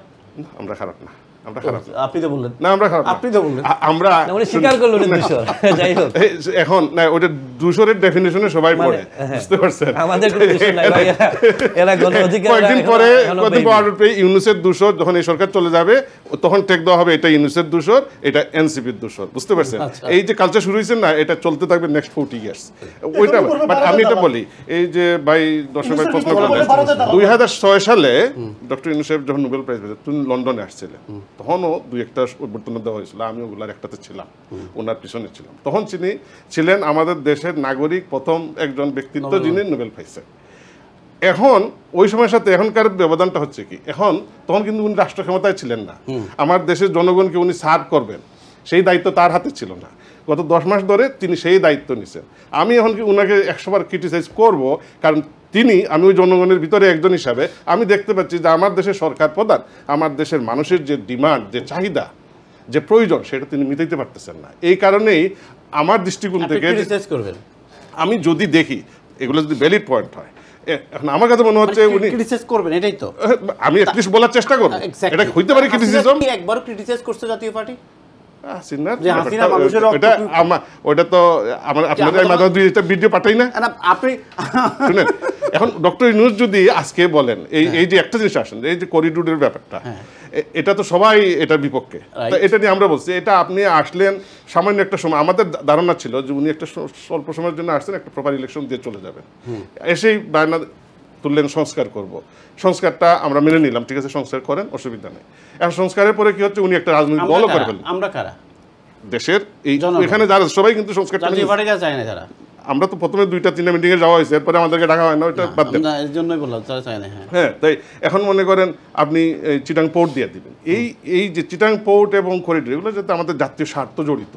এখানে উনি আমাকে ডাকলেন, উনি আজকে যমুনাতে আছেন, কালকে নাও থাকতে পারেন। বাংলাদেশে অনেকবার সরকার পরিবর্তন হয়েছে, ভবিষ্যতে হবে, ওইটা ক্ষণস্থায়ী একটা জায়গা, ওখানে কারো স্থায়ী থাকার জায়গা না। হ্যাঁ, ওই এটা খুবই ইম্পর্টেন্ট, ওখানে যখন থাকবেন আপনাকে সবসময় আমরা কিন্তু খুঁজে দিলাম। আমি নাসিম সাহেবের কাছে কি করণীয় আছে, নাসিম সাহেব কি করণীয় উচিত ওনার? না, ওনার তো আসলে as soon as possible জনগণের হাতে ক্ষমতাটা দিয়ে নির্বাচন দেওয়া উচিত। অফকোর্স, নির্বাচন ছাড়া কিভাবে ক্ষমতা দিবেন? সেখানে কি জাতীয় পার্টি অ্যাটেন্ড করবে নির্বাচনে? এটা তো যদি আল্লাহর হুকুম হয়, এটা সংক্ষেপ যদি আল্লাহর হুকুম হয়, যদি আল্লাহর হুকুম হয়। আমি আমাকে 2 মিনিট টাইম, আমি একজন কলারের সাথে কথা বলছি। কলার, আসসালামু আলাইকুম। আপনাকে ক্যাটেগরি গভর্নমেন্ট নিয়ে কথা বলতে। হ্যাঁ, এটা ভেরি ইম্পর্টেন্ট। কলার, আসসালামু আলাইকুম। ওয়ালাইকুম আসসালাম ওয়া রাহমাতুল্লাহ। আমাকে শুনতে পাচ্ছেন? আপনাকে শুনতে পাচ্ছি ভাই। ওকে, থ্যাংক ইউ। আমার প্রশ্ন হলো, জি, বিএনপি বাংলাদেশের সবচেয়ে একটি বড় দল এবং এখন আমরা বিশ্বাস করি, কিন্তু 5ই আগস্টের পরে বিএনপি যতগুলো সিদ্ধান্ত নিয়েছে সবগুলো জনগণের বিপক্ষে। যেমন এক্সাম্পল বিএনপির কেন্দ্রীয় নেতা উনি বলেছে যে ডিসেম্বরে নির্বাচন হতে হবে। তো ওনার যদি ওনার দেশকে এত ভালোবাসে, 17 বছর ওয়েট করেছে, ওনার কার এইরকম চিন্তা ভাবনায় যে একটা ডিসেম্বরে ইলেকশনটা হইতে হবে, সরকারকে এত প্রেসার দেওয়া এবং দেশের সংস্কারের কাজে হেল্প না করা, সবকিছু বিএনপির এগেনিস্টে যাচ্ছে। এত বড় একটা দলকে ধ্বংস করার জন্য কাজ করতেছে। এই ব্যাপারে বিএনপির বাইকে একটু বলার জন্য যে আজকে একটা দল আমাদের আজকে গলা ভেঙে যাচ্ছে। আমরা আজকে প্রটেস্ট করছি, হাজার হাজার মানুষ আলতাবালি পার্কে আসছে, বিএনপি আসে নাই। বিএনপি যদি জনগণের কাতারে না দাঁড়াইতে পারে, সাধারণ মানুষ কিন্তু ঠিকই দাঁড়াই যাচ্ছে। হাজার হাজার মানুষ আলতাবালি পার্কে চলে আসছে। ওদের পক্ষে গেলে ওরা আসবে, না পক্ষে গেলে ওরা বাংলাদেশের বিরুদ্ধে চলে যাচ্ছে। এই বিএনপি কি বাংলাদেশ চাইছিল? আপনাকে ধন্যবাদ নাসিম সাহেব। প্রত্যেকটা প্রশ্নই নোট করছেন, উনি একটু পরে বলবেন কেন বিএনপি যায় নাই বা 5ই আগস্টের 17 বছর ওয়েট করছে কেন, এই সব অ্যান্সার উনি দেবেন। যাচ্ছি পরবর্তী কল। আসসালামু আলাইকুম। প্লিজ একদম স্পেসিফাই করে, একদম ডিরেক্ট কোয়েশ্চেন। আসসালামু আলাইকুম। আসসালামু আলাইকুম কলা। আসসালামু আলাইকুম। হ্যালো, টিভি সাউন্ড আগে কমান। আসসালামু আলাইকুম। জি, আপনার মন্তব্য আজকের বিষয় নিয়ে বা প্রশ্ন। মন্তব্য ভাই, বিএমপি জেনে আমার দেশ যে তারা বড় বড় লিডার এখন একজনে এক কথা কয়, একজন এখন ডিসেম্বর না দিলে তারা জোরে ইলেকশন করি। ইসরা হোসেন মেয়র হইতা তাইন রাস্তা বন্ধ করিয়া হারি তাইন জোরে মেয়র হইতেন, তাইন জোরে শপথ নিলাই। তারা যে সময় তারা লাইসেন্স লাগে বারসার লাইসেন্স হাইয়া আনলে এরা আওয়ামী লীগে যেটা করছে সমান জিনিস তারা করবে। এখনো যে অবস্থা দেশও আপনার নাইনি, এটা উপায় নাই ভাই। তারা চুরি ডাকাত চুরি তথা আছে সব তারা করে।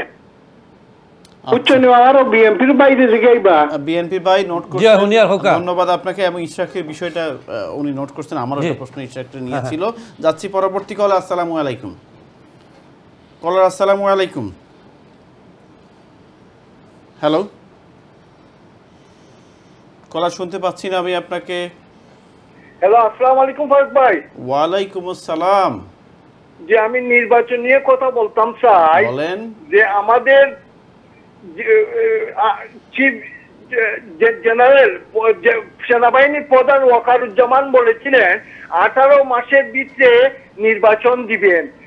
আমি একটা কথা বলি ভাই, 1971 আমাদের স্লোগান ছিল বাঙালি সাম্রাজ্যবাদ ধ্বংস না হোক, আমরা বিস্মিত হব না। বাঙালি সাম্রাজ্যবাদ ধ্বংস হোক।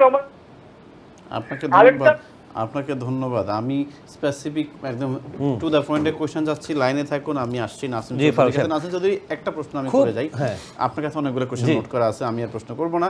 প্রশ্নটা হচ্ছে, ইশরাক সাহেব একটা কথা বলছেন, যিনি ঢাকা থেকে নির্বাচন মেয়র নির্বাচন করে, উনি বলছেন যদি আমি নিজে শপথ করে নিজে গিয়ে বসে যাব, এটি গণতান্ত্রিক দলের এই ডায়লগ থাকা উচিত কিনা?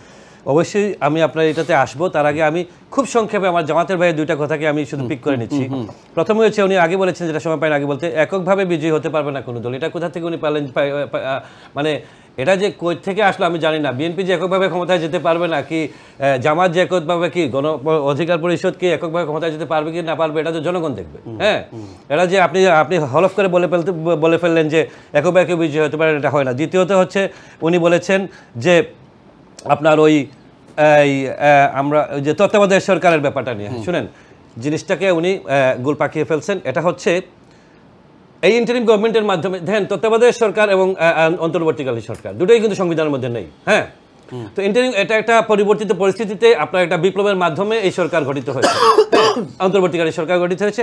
এই ইলেকশনটা কিন্তু এই সরকারের মাধ্যমেই হবে, ওদেরকে সুইচ করে তত্ত্বাবধায়ক যেতে হবে না। কিন্তু কোর্টের রুলিং হচ্ছে, পরবর্তীতে যারা ক্ষমতায় আসবে সারা জীবন বাংলাদেশের তত্ত্বাবধায়ক ব্যবস্থা বহাল থাকবে এবং ওই মাধ্যমেই বাংলাদেশে ইলেকশন এই হয়ে যাবে। সরকারের অধীনে নির্বাচন এট দ্য possible? মোমেন্ট আপনার ইন্টারিম গভর্নমেন্টের মাধ্যমেই ইলেকশন হবে। উনি এটা ভুল বলেছেন যে তত্ত্বাবধায়কে ফিরে যেতে হবে, এই ধরনের কোনো কনসেপ্ট আমি এখন আমার নিজে থেকেই আমি শুনি নাই, এবং ইটস নট ইভেন ডুয়েবল, বুঝছেন? কারণ এই সরকার ইন্টারিম গভর্নমেন্ট, এটাকে তত্ত্বাবধায়কে নিয়ে যাওয়ার জন্য তো আরেকটা ম্যান্ডেট লাগবে, এটা কে দেবে আবার?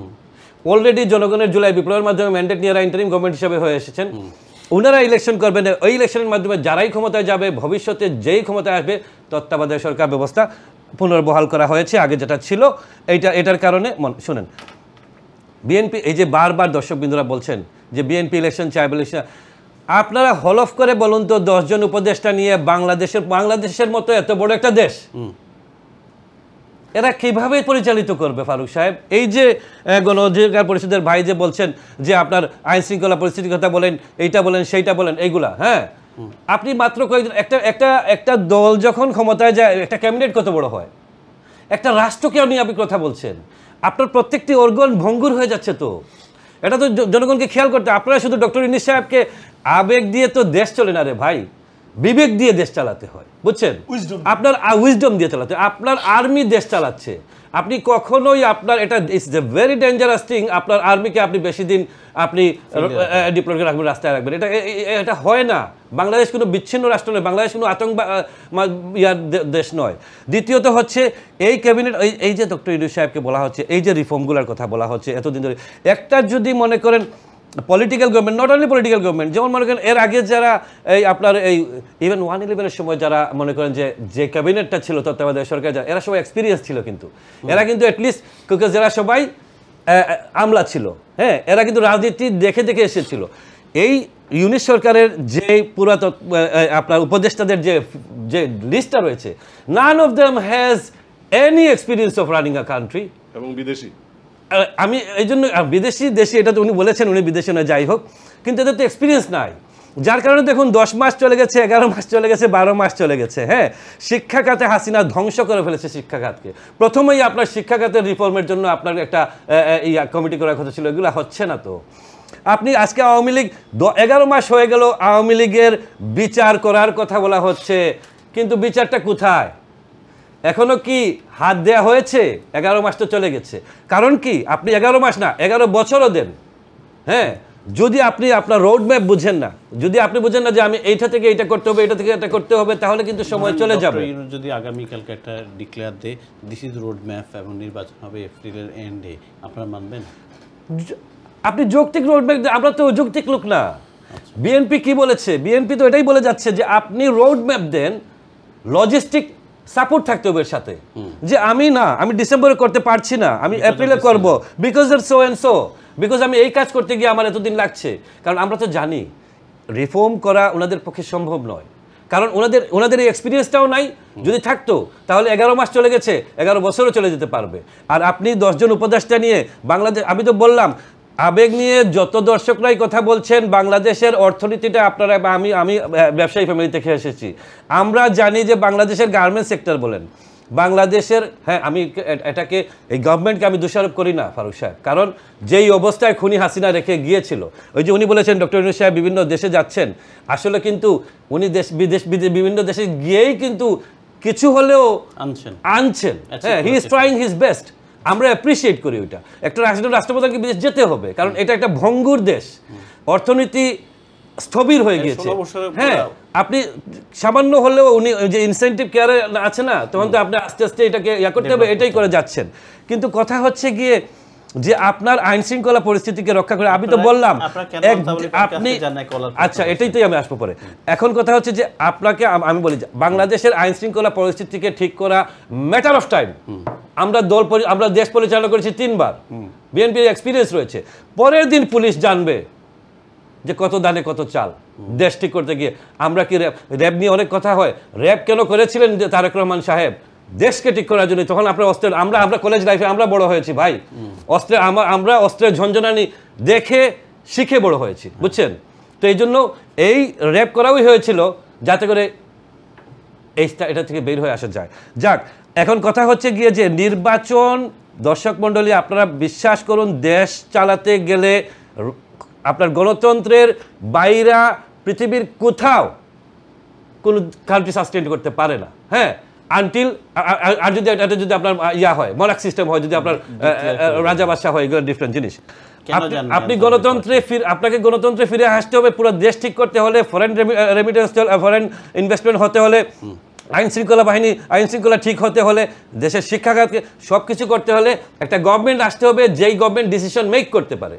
এখানে ডক্টর ইউনূস সাহেব উনি শ্রদ্ধেয় মানুষ, উনি ভালো মানুষ, উনি আমাদেরকে রেস্কিউ করেছেন। এই পরিস্থিতিতে উনি ছাড়া আর কেউ পারতো না আমাদের যেই অবস্থায় আমরা ছিলাম ওখান থেকে নিয়ে আসার জন্য। কিন্তু এই this is not his cup of tea, ওইটা ওর কাপ অফ টি না, তার জন্য উনি এটা কন্টিনিউ করতে পারবেন না।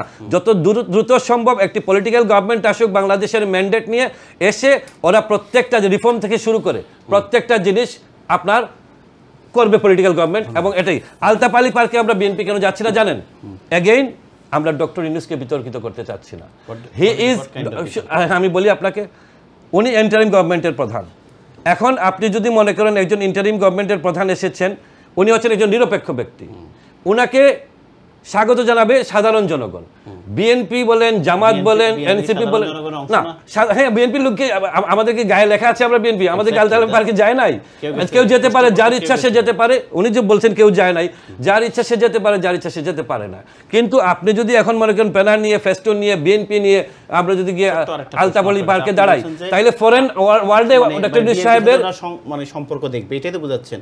তাহলে 13 তারিখ শুক্রবারে বিএনপি হোটেলের সামনে থাকবে ঘোষণা দিয়েছে, এটা আমাদের নেতার জন্য। শুনেন, আমাদের লিডার যেখানে হ্যাঁ যাবেন, আমাদের লিডারের একটা সিকিউরিটি দেখেন। এখানে আওয়ামী বাকশালীরা, আমরা তো এদেরকে পাত্তাও দিই না। হ্যাঁ, তারপরেও আমি আপনি যখন এটা নিয়ে আসছেন, আমি বলি আমাদের লিডার যেখানে যাবেন আমরা সেখানে যাব, আমাদের লিডারের সিকিউরিটির জন্যই বলেন, অথবা ওয়েলকাম করার জন্যই। ওই দিন আমরা ডক্টর ইউনূস সাহেবকে ওয়েলকাম করব, আমাদের লিডারকে ওয়েলকাম করব, কারণ উই হ্যাভ টু গো দেয়ার। আমাদের লিডার হচ্ছেন আমাদের এই জায়গায়, উনি যেখানেই যাবেন আমরা সেখানে যাব। ধন্যবাদ নাসিম চৌধুরী। প্রিয় দর্শক, আমরা কথা বলছিলাম 4 জন অতিথির সাথে, ছোট্ট একটা ব্রেকে যাব। তার আগে আপনাদেরকে যারা লাইনে বসে আছেন, আপনার কোয়েশ্চেনটা একটু সেট আপ করে নিন, তারপর আপনাদের সাথে আমি কথা বলবো। এবং আমরা আরও একটা বিষয়েও কথা বলবো ব্রেক থেকে এসে, এবং কথা বলছিলাম ডক্টর ইউনূসের। আমি জানি অনেক কলার লাইনে আছে, দেখি আমি আরেকজন কলারকে নিয়ে তারপর রেখে যাই। কলার আসসালামু আলাইকুম। কলার আসসালামু আলাইকুম। আসসালামু আলাইকুম। ওয়ালাইকুম আসসালাম। ভাই আমি আসলাম, ইট ইজ ভেরি ইম্পর্টেন্ট। আপনার ডান দিকে যে আছেন একজন জামাতের লোক, উনি বললেন সিকিউরিটি ইস্যুর জন্য উনি এমার্জেন্সি আসছে। ভাই সিকিউরিটি ইস্যু যদি থাকে তাহলে বাংলাদেশ এয়ারফোর্স 1 এটা কিনে নেয় না কেন? প্যাসেঞ্জার এয়ারক্রাফটে ফার্স্ট ক্লাসে কিছু 40 পাউন্ড দিয়ে আপগ্রেড করে আসার কি দরকার? ওইটা কি সিকিউরিটি হলো? আচ্ছা, হোয়াট এ ননসেন্স কনভারসেশন উনি বলেছেন। আর ইউনূস সাহেব ইলেকশন দিবে না। She is a very clever man. I am not a bookie man, but I don't think it will be election. উনি why উনি ইলেকশন দিবেন না আপনার মনে হচ্ছে? আপনি বার্মিংহাম থেকে বলছেন না? উনি তো ইলেকশন দিতেই চাইছিল না, pushing the name of father. BNP 24 hour বলে ইলেকশন, ওখন উনি কিছু না বলে পারে না। এর জন্য উনি বলছে হ্যাঁ এপ্রিলে দিব, বিএনপি বলে পানি উঠে যাব। আরে আমাদের সিলেট অত পানি, বিএনপি এটা কি দেখে নাই? আচ্ছা, তার মানে আপনাদের কথা হচ্ছে উনি নির্বাচন দেবে না। যাই হোক, ধন্যবাদ আপনাকে। দিবে না। আপনাকে ধন্যবাদ। যাচ্ছি পরবর্তী কলে, একটু সংক্ষেপে বলবেন। কলার আসসালামু আলাইকুম। কলার আসসালামু আলাইকুম। হ্যালো, আসসালামু আলাইকুম। জি, মন্তব্য বা প্রশ্ন সংক্ষেপে? সংক্ষেপে আমি কয়েকটা পয়েন্ট লিখে রাখছি। জি বলেন। ভুলে যাই। জি, আমি ব্রিফলি একটু টাচ করব। জি, ডক্টর ইউনূসের কাছে আমাদের প্রত্যাশা ছিল মেইনলি দেশের ডিসিপ্লিন আনা। শেখ হাসিনা সরকার পতনের পরে যে কেওস সৃষ্টি হয়েছিল, কিন্তু কেওস তো যায় নাই, কেওস তো এখনো চলছে। যাই হোক, আমাদের প্রত্যাশা ছিল ইলেকশন কমিশনকে আপনার রিফর্ম করে একটা ডেমোক্রেটিক ইলেকশন হয়ে সেই ক্ষমতাটা সেই গভর্নমেন্টের কাছে হস্তগত করা, এটাই মেইন আমাদের প্রত্যাশা ছিল। আর আরেকটা কথা খুবই প্রায় মনে হয় যে he is very ill advice. তার কথাবার্তাগুলা যেমন ওই পার্টির ওনার নাম কি নাহিদ সাহেব, ওনার স্পোক্স পার্সন হিসাবে মাঝে মাঝে কথা বলে, কেমন জানি ওনার কথাগুলা অন্যরা বলে এবং ক্লিয়ারলি উনি কথাবার্তাগুলা পরিষ্কার করেন না। যেমন উনি যে পদত্যাগ করবেন একবার বলেছিলেন, এটা নাহিদ সাহেব বলেছে। তারপরে উনি জাপানে গিয়ে বলেছেন যে বিএনপি ছাড়া আর সব দল, অন্য কোনো দল ইলেকশন চায় না, এটাও কারেক্ট না। আর তাছাড়া তো জনাব তারেক রহমান সাহেব, বিএনপির ভারপ্রাপ্ত চেয়ারপারসন জনাব তারেক রহমান সাহেব শুক্রবারে ওনার সাথে মিটিং করবেন। তো আপনি কি মনে করেন এটা বাংলাদেশের জন্য, বা এই যে একটা বিএনপি চাচ্ছে নির্বাচন বা আদার্স পলিটিক্যাল পার্টিগুলো নির্বাচন চাচ্ছে, দুইটা দল বা ডক্টর ইউনূস সাহেব ওনারা নির্বাচন এপ্রিলে দেবেন, আপনি কি মনে করেন জনাব তারেক রহমান সাহেবের সাথে মিটিংয়ে কোনো সুফল বয়ে আনবে বাংলাদেশের মানুষের জন্য? আমার মনে হয় it will be constructive meeting. Thank you. এটা হওয়া দরকার। আরেকটা, জি বলেন। He should not even talk about meeting Tulip Siddiq. Tulip সিদ্দিকের বিরুদ্ধে সিরিয়াস ইনভেস্টিগেশন চলছে।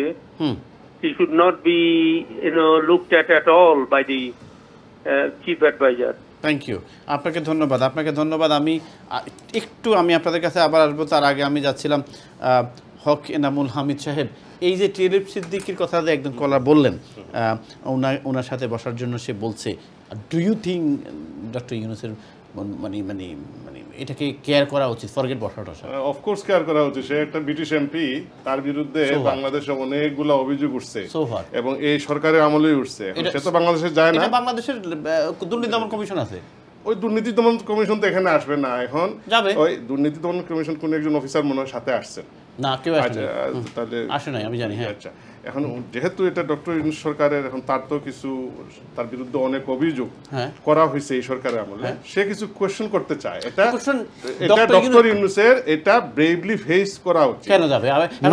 নট এট অল ফারুক সাহেব, আমি এখানে ভাই আমি বলে ফেলি। ওকে, আপনি শেষ করেন। কারণ এই জিনিসটা দেখেন মিডিয়াতে কিভাবে যাবে, যে টিউলিপ চ্যালেঞ্জ করছে, কিছু কোয়েশ্চন আছে।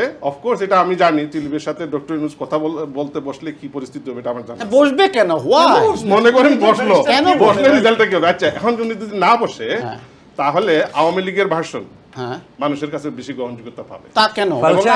এখানে আমাকে একটু অ্যাড করি। প্রথম কথা হচ্ছে, who is tulip Siddiqui? She is an MP, she is a foreign MP. এখন যদি আমি আজকে এসে আমি যদি বলি এখানে বাংলাদেশের একজন এমপি, আমি যদি কেয়া স্টারমারকে বলি বলে আমার একটা ব্যক্তিগত প্রবলেম হয়েছে, আমি আপনার সাথে চা খাবো, কেয়া স্টারমার দৌড়ে এসে চা খাবে?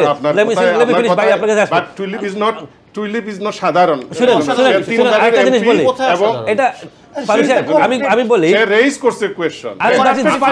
আমি জানি ফানি জিনিস হচ্ছে কি জানেন, যে অলরেডি কোর্টে যাওয়ার জন্য অলরেডি শুনেন, টিউলিপ সিদ্দিকী নিয়ে কথা বলছি তো আমরা ফারুক সাহেব। শুনেন, টিউলিপ সিদ্দিকী উনি ফেসবুকে উনি ফেসবুকে স্ট্যাটাস দিয়ে চায়ের দাওয়াত করেন ডক্টর ইউনূস সাহেবকে। এটা কি ছেলের হাতের মোয়া? আমি বললাম যে আমার ব্যক্তিগত প্রবলেম হয়েছে, আর ডক্টর ইউনূস সাহেবের মতো লোক একটা ইন্টারিম গভর্নমেন্টের প্রধান, আর এসে আমার সাথে বসবে, হু ইজ শি? আর সেকেন্ড কথা হচ্ছে কি, বাংলাদেশ সরকার থেকে কিন্তু সুস্পষ্টভাবে বলা হয়েছে ওনারা কোনো লেটার রিসিভ করেন না। তো এখানে এটাকে কালকেও চ্যানেলে আমি এটা বলেছিলাম যে এটাকে নিয়ে কথা বলাটাই হচ্ছে নিজের দেশকে আন্ডারমাইন করা, নিজের দেশকে আন্ডারমাইন করা। আমার প্রশ্নটা হচ্ছে who is bloody Tulip Siddiqui to say to doctor Yunus come and sit down with me? That's ridiculous.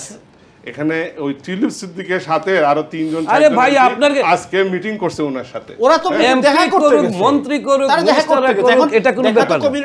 কিন্তু আমার সাথে চা খেতে বসবেন টিউলিপ তার দেশের, সে তো মনে হয় দুই দেশের নাগরিক, তার দেশের সরকার প্রধানের সাথে যদি একটা রিকোয়েস্ট করে যে আমি সিট ডাউন করতে চাই, সরকার প্রধানের দায়িত্ব হচ্ছে এটা টেক কেয়ার করা।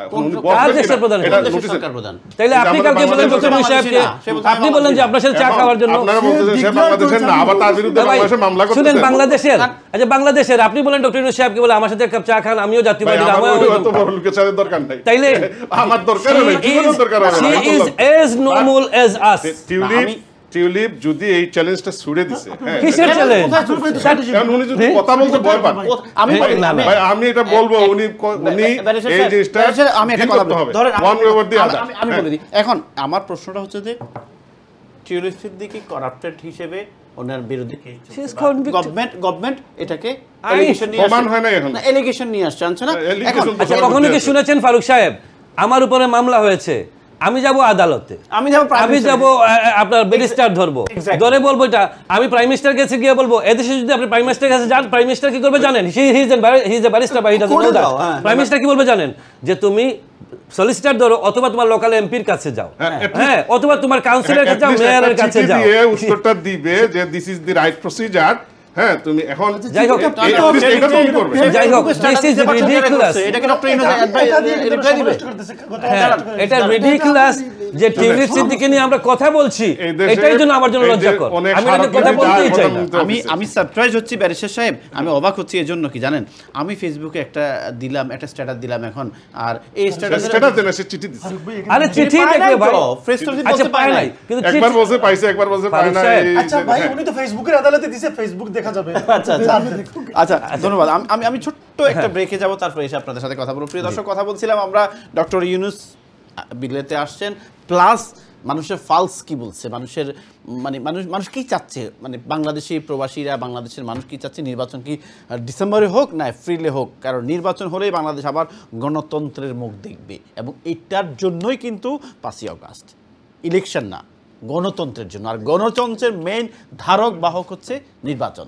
তাই আমরা বাংলাদেশকে গণতন্ত্রের পথে আবার আনতে চাই, ভোটের অধিকার চাই, এবং আমরা ওই যে একটা কথা আছে না যে ঈদের আমেজ ভোট হচ্ছে, সেটা অনেকদিন দেখি নাই, ছোটোবেলা একবার দেখছিলাম, আর দেখা হয়নি, আবার দেখতে চাই। আর আরও কথা বলবো এই বিষয়ে। ছোট্ট একটি বিজ্ঞাপন বিরতির পর আমাদের সাথে থাকুন প্লিজ।